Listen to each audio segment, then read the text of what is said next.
Well, it all comes down to destiny. I mean, a long time ago, I struck a deal with it. And Bob Dylan is a living legend in the music business, a legendary master whose songs have resonated all across the world. But beneath all the glitz and glamour of being a major star, he has experienced numerous personal victories and setbacks over the previous 80 years. He has a rich history as a music giant today, yet his life has been marked by loss and sadness. If you do, you will never learn about me. I mean, you wouldn't really understand if I told you that I'm not a folk singer and gave you an explanation. As a result, he is now able to recognize joy when it arises. Bob Dylan, who is now over 83, leads a depressing life. Come along as we examine his creative brilliance, personal hardships, and life's lasting influence. Let's quickly review Bob Dylan's early life and career before delving into his romantic life and relationships. Childhood. Robert Allen Zimmerman, better known as Bob Dylan, was born on May 24, 1941, in Street, Minnesota's Mary's Hospital in Duluth. He was raised in Hibbing, Minnesota, which is located west of Lake Superior on the Mesabi Range. In reaction to the anti-Jewish attacks, known as the pogroms of 1905, Dylan's paternal grandparents, Anna Kiris and Zygmunt Zimmerman, left Odessa in the Russian Empire, now Odessa, Ukraine, for the United States.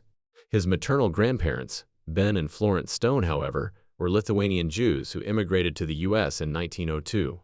Dylan claims that his paternal grandmother's family originated in the northeastern Turkish province of Kars, specifically in the Kismet area.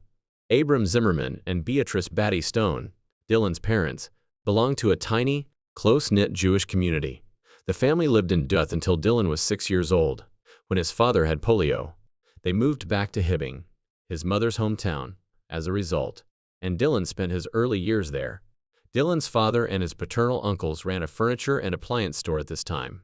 Dylan's love of radio began in his early years, when he first tuned into country and blues stations from Shreveport, Louisiana. His taste in music changed to rock and roll as he approached adolescence.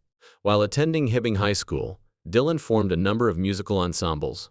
Among these bands was the Golden Chords, who focused on covering songs by well-known performers like Elvis Presley and Little Richard.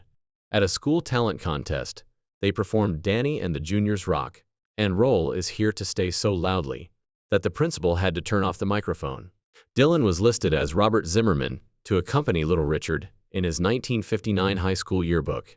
He performed with Bobby V in 2 gigs that year under the moniker Stone Gunnin', playing the piano and providing clapping accompaniment. Dylan moved to Minneapolis in September 1959 to enroll at the University of Minnesota. Dylan started playing at the 10:00 Scholar, a coffee shop close to college, while residing at the Sigma Alpha Mu fraternity home. He also got involved in the Dinkytown folk music scene. In an interview in 1985, he talked about how his taste changed from rock and roll to American folk music. I found rock and roll to be shallow and unimportant. Despite their lively rhythms and enticing words, the songs in this genre did not portray reality. After learning more about folk music, I discovered that it was more serious and profound. Folk music frequently expresses a range of intense emotions, including hopelessness, melancholy, victory, and trust in the paranormal. It was at this period that the person began using the name Bob Dylan to identify himself. According to his memoirs, he considered taking the last name Dylan until he came across Dylan Thomas's poetry, which led him to change the spelling of his given name. In a 2004 interview, he defended his decision to alter his name by saying that everyone are entitled to select their own identity, and that they are occasionally born into situations when their parents and names are inappropriate. After finishing his first year of college, Dylan made the decision to drop out in May 1960. He left for New York City in January 1961 to visit Woody Guthrie, his musical hero, who was suffering from Huntington's disease at Greystone Park Psychiatric Hospital, and to display his political skills. Dylan's early performances and artistic development were significantly impacted by Guthrie.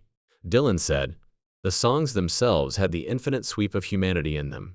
He was the true voice of the American spirit. I said to myself, I was going to be Guthrie's greatest disciple." Dylan also became close friends with Guthrie's protege, Ramblin' Jack Elliott, while visiting Guthrie in the hospital. Dylan began performing in Greenwich Village clubs in February 1961, when he made friends with Irish musicians, Tommy Mumm and the Clancy Brothers, as well as folk singers Dave Van, Fred Neil, Odetta, and the New Lost City Ramblers. The New York Times writer, Robert Shelton's highly positive review of Dylan's performance at Gerde's Folk City in September, titled "Bob Dylan, a distinctive folk song stylist," was a turning point in Dylan's career. Dylan also demonstrated his harmonica prowess on folk singer Carolyn Hester's third record during this month, which attracted the attention of producer John Hammond, who signed Dylan to Columbia Records. On March 19, 1962, Dylan's debut album, Bob Dylan, was made available. It contained just 2 original songs and a mix of gospel, blues, and traditional folk tunes. Sing to Woody and Converse in New York. The record sold 5,000 copies in its first year, breaking even financially despite its lackluster start. His career's crucial choices enabled him to advance in all facets of his development. To learn these choices, keep watching. Dylan's Path to Fame. Dylan secured a management deal with Albert Grossman in August 1962 and changed his name to Bob Dylan. Grossman, who was notoriously combative, was Dylan's manager until 1970. Grossman reminded Dylan of Colonel Tom Parker. Wilson produced a number of Dylan's second album tracks as a result of tension between Grossman and John Hammond. Without official acknowledgement, Dylan recorded the following 3 albums, which Wilson later produced. In December 1962, Dylan traveled to the UK for a Philip Saville-directed television program. At the end, he sang Blowing in the Wind.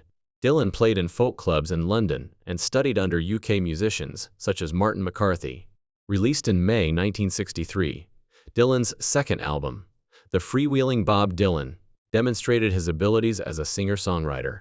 Guthrie and Segar's love of topical songs had an impact on a number of the album's songs, including Oxford Town and Blowing in the Wind. Social and political conventions were questioned in the album's lyrics. Inspired by a traditional slave chant, Blowing in the Wind became a popular song for Mary, Paul, and Peter. Based on a traditional tune, A Hard Rain's Going to Fall gained popularity during the Cuban Missile Crisis. By fusing conventional folk components with imagery, these songs signaled a shift in Dylan's songwriting style. Dylan was more than just a songwriter, because to his timely compositions, according to Janet Maslin, his songs and freewheeling resonated with young Americans who were worried about civil rights and nuclear disarmament. The album also had weird-talking blues and love songs. The Beatles were among many who were impressed by Dylan's uniqueness and sense of humor. George Harrison described the record as wonderful and incredibly original. Dylan's unvarnished vocal style caused controversy. His voice, according to Joyce Carol Oates, is compelling despite being youthful and untrained. By covering Dylan's songs, some musicians, such as Joan Baez, contributed to their early 1960s popularity. The Byrds, Sonny and Cher, the Halls, and the Turtles were among the other musicians who found success with Dylan's songs during that period. Dylan recorded his debut single, Mixed Up Confusion, with a backing band during the Freewheel sessions. December 1962 saw its release, but it was swiftly revoked. In contrast to the album's primarily solo acoustic tracks, the single showed a desire to try out a rockabilly sound. With a nod to Sun Records and Elvis Presley, Cameron Crowe characterized it as an insight into the thoughts of a folk musician. The tone was lighter on Bob Dylan's album, Another Side of Bob Dylan, which was recorded in a single evening on June 9, 1964. The songs I Shall Be Free, Number 10 and Motorcycle Nightmare demonstrated Dylan's sense of humor, while I Don't Believe You and Spanish Harlem Incident were romantic tunes for Ramona. The rock and roll that would eventually play a significant role in Dylan's music was alluded to by her performances in songs like We Never Have Met.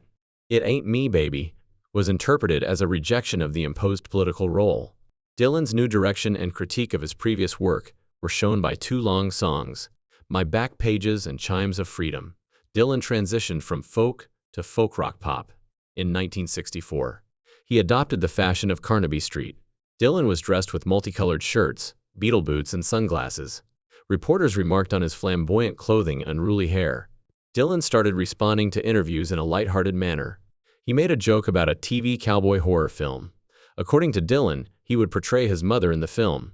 Dylan's first electric instrument recordings, produced by Tom Wilson, were included in the album Bringing It All Back Home, which was released in late March 1965. Chuck Berry had an effect on the debut single, Subterranean Homesick Blues, which is known for its free association lyrics that harken back to beat poetry, which is seen as a forerunner of rap and hip-hop. An early music video for the song which was part of Dylan's 1965 tour of Great Britain, was included in Pennebaker's documentary, Don't Look Back. Dylan creatively illustrated the lyrics by dumping cards containing the song's keywords on the ground, instead of lip-syncing. This method has subsequently been imitated in several music videos and advertisements. Dylan played acoustic guitar and harmonica on 4 lengthy songs, on the second side of Bringing It All Back Home. In the US and the UK, Birds Electric's rendition of Mr. Tambourine Man peaked at number 1. Baby Blue, It's All Over Now, and It's Okay Ma. Dylan wrote some important songs, including I'm Only Bleeding. Bob Dylan performed his debut electric act at the Newport Folk Festival in 1965, accompanied by Al Kooper on organ and Mike Bloomfield on guitar. In 1965, Dylan departed the stage after 3 songs, after receiving both applause and jeering, despite having previously performed at Newport in 1963 and 1964. Some claim that folk enthusiasts, who were outraged because Dylan had brought an electric guitar, were the ones who brought the alcohol. Some claim that the audience was dissatisfied with the short set and the sound. Dylan's Newport concert caused a stir among the folk music elite, and Yuan Mall of Sing Out magazine criticized it. After the event, Dylan hurried back to the studio to record Positively 4th Street, a song that has undertones of suspicion and retaliation against his old folk music colleagues. Dylan's song, Like a Rolling Stone, peaked at number 2 on the US chart in July 1965. In 2004 and 2011, Rolling Stone named it the best song of all time. The power of the song impressed Bruce Springsteen. Dylan's Highway 61 Revisited album featured the song as its lead single. The majority of the album's tracks were inspired by organ and blues guitar riffs. The exception was Desolation Row, which had a variety of well-known figures. Dylan's Highway 61 Revisited CD was praised by poet Philip Larkin. Dylan performed with Levin Helm, Robbie Robertson, Harvey Brooks, and Al Kooper twice in the United States. At the Hollywood Bowl, the group had more positive welcome than at the Forest Hills Tennis Stadium, where they were jeered. Dylan went on tour in Europe and Australia in April and May 1966. There were 2 parts to each show. In the first half, Dylan performed alone on an acoustic guitar and harmonica. In the second half, he was accompanied by the Hawks and played electrically amplified music. The disparity infuriated a lot of fans, who jeered at some performances. On May 17, 1966, a fight broke out in the Manchester Free Trade Hall, ending the tour. The bootleg series V4 Bob Dylan Live 1966 included a tape of this event, which was made public in 1998. When an audience member shouted at Dylan for switching to electronic music during the performance, Dylan responded by calling the guy a liar and telling his band to turn up the volume before he performed like the Rolling Stones. Bob Dylan was perceived as worn out and even headed towards self-destruction on his 1966 tour. Pennebaker, a documentary filmmaker, saw that Dylan used narcotics to remain awake. Dylan acknowledged in a 1969 interview that he had been traveling for almost 5 years in order to meet the expectations. The folk rock troubadour fought an addiction in the 1960s, according to Bob Dylan. Dylan had an incredible career, but this aspect was greatly impacted by his personal life. Dylan's romantic life and partnerships. Relationships have been a major factor in Bob's success overall, and have had a substantial impact on his professional trajectory.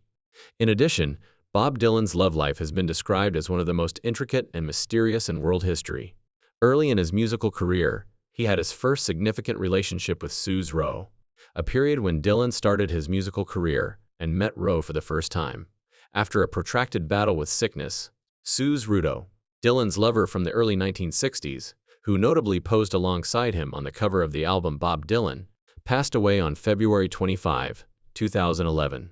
RTO was just 17 years old when they started dating in 1929, and she provided Dylan the inspiration for many of his early romance songs after he moved to New York City in 1961. The modest home they occupied on West 4th Street at the start of 1962 was where they lived together. In his 2004 autobiography, Chronicles Volume 1, Dylan wrote that RT enthralled him right away when they first met backstage at a show, and served as the inspiration for a number of his early love ballads, such as Tomorrow is a Long Time, It's All Right, Don't Think Twice, and Spanish Leather Boots. Ruth's work with the Congress of Racial Equality, her membership in the Congressional Party, and Dylan's exposure to her socialist political views were the main causes of Dylan's political awakening.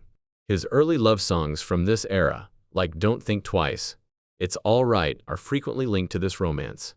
The cover of Bob Dylan's album, The Freewheeling Bob Dylan, which shows the two of them strolling hand in hand, is a noteworthy example of an image from this era. Dylan's growing celebrity and the associated expectations caused their relationship to become strained, which finally led to their decision to break up in late 1963. Ruth stayed in New York City after the split. She wanted to work as a teacher, painter, or book illustrator, and was an active member of the New York City Youth League in the 1960s. She wrote a memoir about Greenwich Village in the 1960s called A Freewheel in Time, which was released in 2009. Dylan's high school girlfriend, Echo Hellstrom, shared his passion for music and introduced him to a variety of folk music artists and resources. The idea that Echo Hellstrom influenced Dylan's song, Girl from the North Country, is still debatable and unsubstantiated. Additionally, Bob Dylan and Joan Baez, who was once referred to as the Queen of Folk, had a close love and musical relationship. Dylan is suspected of ending their 1961 started romance in 1965, which made Baez feel left behind. Despite their breakup in the spring of 1965, the couple stayed friends. Over 40 years later, Dylan would finally say he was sorry for what he had done to her. Despite this, they remained close friends throughout their time together, and continued to work together on stage and in the studio. Without Joan Baez, Dylan might not have made the switch to electronic music, according to some theories. Additionally, Baez might not have had the successful career she does now without Dylan. Dylan then apologized for his unfortunate behavior during their relationship, and showed regret for his actions. But it wasn't until 2009 when Joan Baez's How Sweet the Sound, a PBS documentary, was released that this apology was made public. Dylan and Joan B. began working together in the early 1960s. In 1963, they performed together for the first time at the Newport Folk Festival. Their romantic engagement had started to wane by 1965, according to the documentary, Don't Look Back. Nevertheless, over the years, they kept working together on a variety of musical endeavors. Jesse, Anna, Samuel, and Jacob are the 4 children Dylan and Baez were fortunate to have throughout their time together. Furthermore, Dylan also adopted Sarah, Baez's daughter from a previous marriage. Their creative partnerships were demonstrated by film ventures like Dylan's Ronaldo and Clara, which had Sarah in a key role. However, the couple's marriage ended in 1977 when they divorced each other. Being a significant part of Dylan's life in the 1970s and the mother of some of his children, Sarah left a lasting impression on Dylan. In addition to praising her in a book he published, Dylan honored her in a number of his songs. Dylan's musical reflections of his desire for family stability and his ongoing restlessness corresponded with the time when he became more introspective as a person and as a musician. The first impression of a happy marriage started to wane as issues emerged in their marriage as a result of Dylan's abuse, adultery, and combative attitude toward domestic life. Dylan later wed Carolyn Dennis, his backup vocalist, and the two had a daughter in 1986, named Desiree Gabriel Dennis Dylan. Dylan and Dennis's marriage had been kept secret until the release of Howard Sons' biography in 2001, but they ultimately made the decision to divorce in 1992.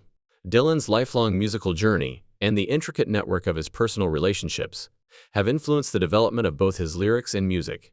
Dylan's songs frequently capture the pleasures and hardships of his private life, drawing inspiration from his own experiences and the feelings connected to these connections. This gives his public character additional levels of mystery and conjecture. Which of Dylan's romances piqued your curiosity the most? Tell us in the space provided for comments. Dylan's spiritual path and religious convictions. During his childhood, Dylan and his family were part of the close-knit Jewish community in Hibbing, Minnesota. He celebrated his bar mitzvah in May of 1954. When Dylan visited Israel around the time of his 30th birthday in 1971, he met Rabbi Meir Kahan, the founder of the New York-based Jewish Defense League. Dylan experienced a religious conversion to Christianity in the late 1970s. Under the direction of Mary Alice Artistis, Dylan was first exposed to the Vineyard School of Discipleship in November 1978. According to Vineyard pastor Ken Gullickson, Dylan expressed his desire to have Christ in his life and prayed to receive the Lord on that day, after Larry Myers and Paul Emond came to his home to provide spiritual assistance. Dylan attended Bible study seminars at Vineyard's headquarters in Rada, California, From January to March 1979, Dylan started to distance himself from the term born again in 1984. He has never specifically claimed to be born again, he said in an interview with Rolling Stone's Kurt Loder, adding that the term is only used by the media. During the interview, Dylan also discussed his belief in a future world and a higher power. In a 1997 interview with Newsweek's David Gates, Dylan restated his views on spirituality and his faith in a higher force. He said, "I have a special perspective that defines my relationship with religion. Honestly, I see spirituality and philosophical insights mostly through music, and it is in the music that I find deep religious meaning that no other medium can provide." Dylan has participated in Jewish religious events, including his son's bar mitzvah and services at Hadar Hadar, a Chabad Lubavitch Yesha, demonstrating his support for the Chabad Lubavitch movement. Dylan has continued to incorporate songs from his gospel albums into his live performances, occasionally incorporating traditional religious songs. He has made appearances on the Chabad Telethon in 1989 and 1991. In a 2004 interview with 60 Minutes, Dylan briefly mentioned his religious beliefs, telling Ed Bradley, "The only person you have to think twice about lying to is either yourself or to God." In an interview with Jeff Slate from the Wall Street Journal in December 2022, Bob Dylan expressed his continued commitment to his religious beliefs, discussing his routine of reading scriptures, meditating, praying, and lighting candles in church. Dylan explained his demanding touring schedule as a commitment he made long ago with the chief commander in this realm and the unseen world. The accident and recovery Dylan's son has confirmed a significant event in his father's life. Dylan had a motorcycle accident in the late 1960s.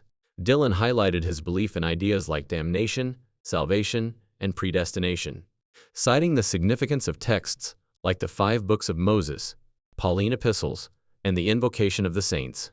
Bob Dylan vanished from the public eye for months after he was involved in a motorcycle accident on July 29, 1966, while riding his Triumph Tiger 100 near his home in Woodstock, New York. Dylan suffered multiple fractures to his neck in the collision, but he didn't provide many details, so it's still unclear exactly what happened. After his motorcycle accident, Dylan was able to avoid the most intense pressures of his career, according to his son, who claims that he did not receive immediate medical attention because no ambulance was sent and he was not taken to a hospital. This has sparked a number of discussions and conjectures regarding what happened. After recuperating from his injuries, Dylan began working on a documentary about his 1966 tour, which had been produced by Da Pennybaker. However, ABC Television rejected the first draft of the film because it was too complicated for the typical audience. Dylan then withdrew from the spotlight in 1967 to record more than 100 songs at his home in Woodstock and the nearby house called Big Pink, where the band's future members resided. The Basement Tapes, a compilation of these recordings released by Columbia Records in 1975, included previously unreleased tracks, recorded by Dylan and his band in 1967, featuring artists like Charlie McCoy, Kenny Butt, and Pete Drake. Some of these songs, originally intended as demos for other artists, eventually became successful hits when covered by Manfred Mann, Julie Driscoll, and the Byrds.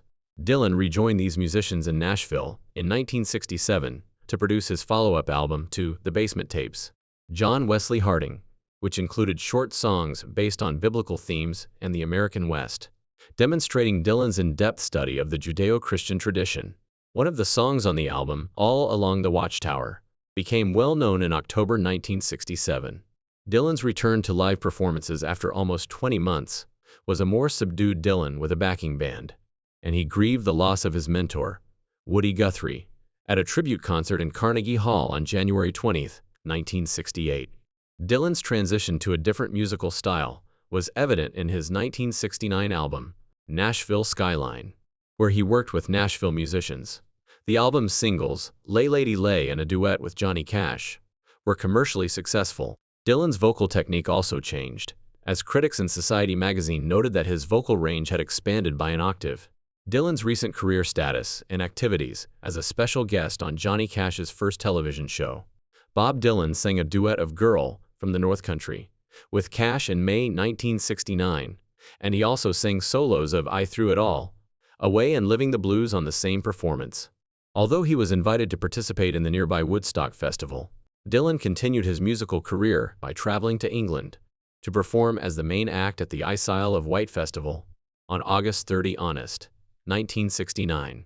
Then, in March 2020, Bob Dylan posted a 17-minute song titled Murder Most Foul to his YouTube channel, in which he talked in great detail about the tragic death of President John F. Kennedy.